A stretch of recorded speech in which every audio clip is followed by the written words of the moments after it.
Ang video na ito mga kaubayan ay tungkol sa papaya.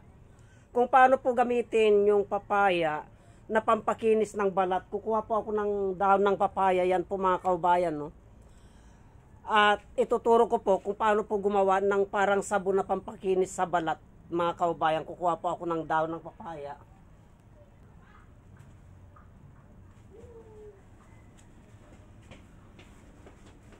Ito mga kaubayan, bali 3 piraso. Nakakuha na po ako ng 3 piraso.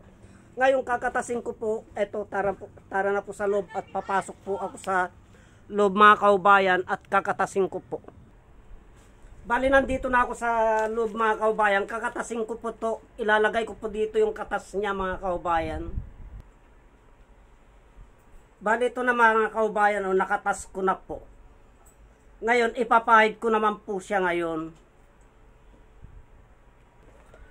Bali itong katas niya na yan mga kaubayan, yan, isinasawsaw ko na ganyan, tapos pinapahid ko siyang ganyan, oh. Buong katawan to mga kaubayan.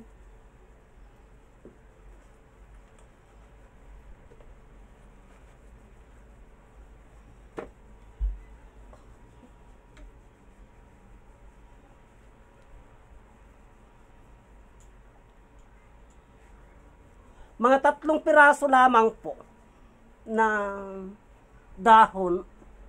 Marami nang makuha ang katas, oh. Yan po. Ibaba ko po ang camera para makita ninyo mga kaubayan. 3 piraso lang po. Marami na.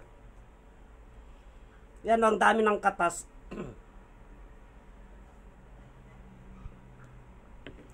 At isinasawsaw ko lamang po na ganito ito. Sinasawsaw ko dyan. Ipinapahid kong ganyan yan.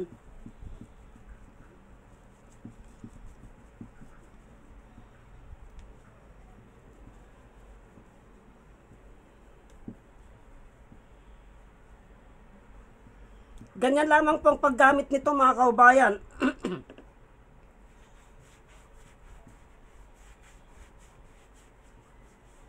Tatanggalin niya po yung mancha ng katawan natin.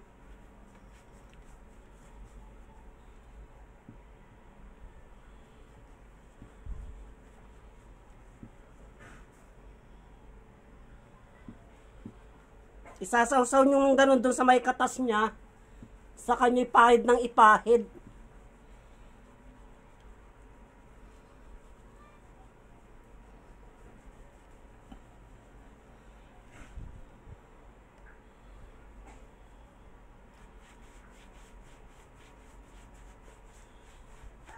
Yung mamantsa po ng katawan natin, tatanggalin niya po yan mga kaubayan. Wala pong kate.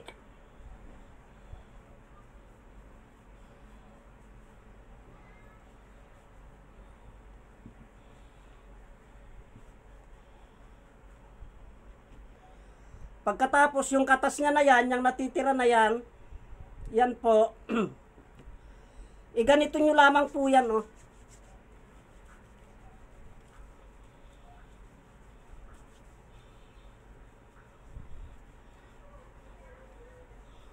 Bago po kayo maligo mga kaubayan,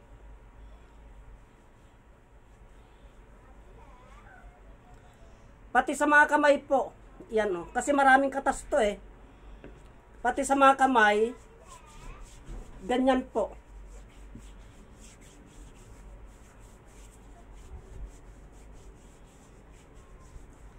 Ito naman sapal niya, bali ito po yung pang-is-is nyo.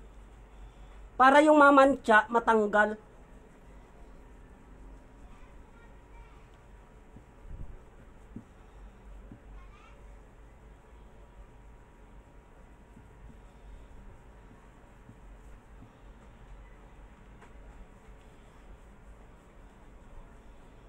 Ganyan lamang po mga kaubayan.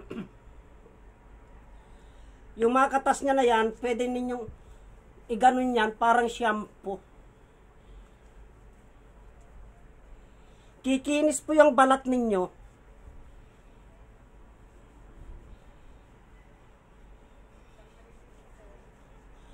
Sa akin po, ibinababad ko po yan ng mga 20 minutes to 30 minutes. Ganun po. Bago po ako maligo.